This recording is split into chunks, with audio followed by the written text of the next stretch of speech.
Road పక్కన ఒక చెట్టు కింద గాలిబాబా ఆశ్రమం. బాబా, నా ప్రాబ్లం చాలా వింతగా ఉంది. నేనెప్పుడు నోరు తెరిచినా నా నోటి నుంచి డబ్బులు పడాలి. అలాంటి మంత్రం వేయండి. ఓరి పిచ్చోడా, అది మంత్రం కాదురా, అది టాలెంట్. సరే, నీ కోరిక తీరుస్తా, కానీ ఒక కండిషన్. నేను మంత్రం వేశాక 10 నిమిషాల వరకు నువ్వు నోరు విప్పకూడదు. ఓ ఆం హ్రీం క్రీం, నీ నోట్లో ఉన్న దరిద్రం పోయి ధనలక్ష్మి తాండవించుగాక.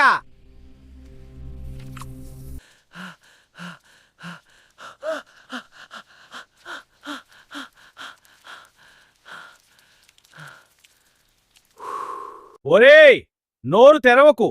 ఇప్పుడు నీ లోపల కెమికల్ రియాక్షన్ జరుగుతోంది. నోరు తెరిస్తే డబ్బులు కాకుండా బొగ్గు వస్తుంది. జాగ్రత్త.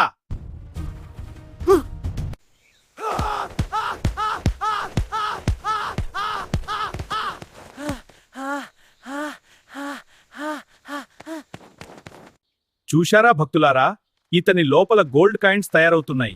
అందుకే ఆ వేడి. ఇంకో 2 నిమిషాలు ఆగితే చాలు.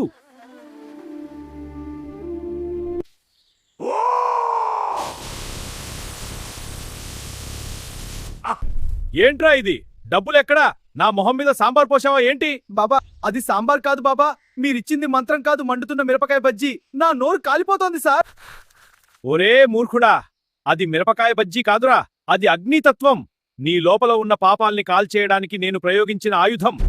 పాపాల సంగతి ఏమో కాని బాబా, నా నాలుక మీద బొబ్బులు వచ్చేలా ఉన్నాయి.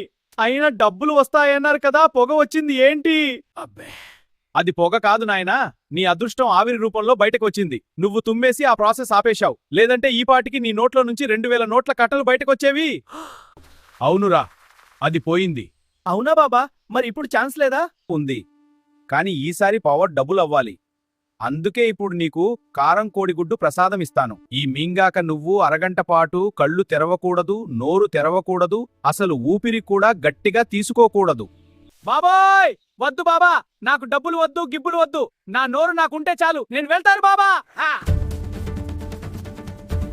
ఒరే, వెళ్తూ వెళ్తూ ఆ బజ్జీల ప్లేట్ బిల్లు కట్టి వెళ్ళరా, పుణ్యం వస్తుంది.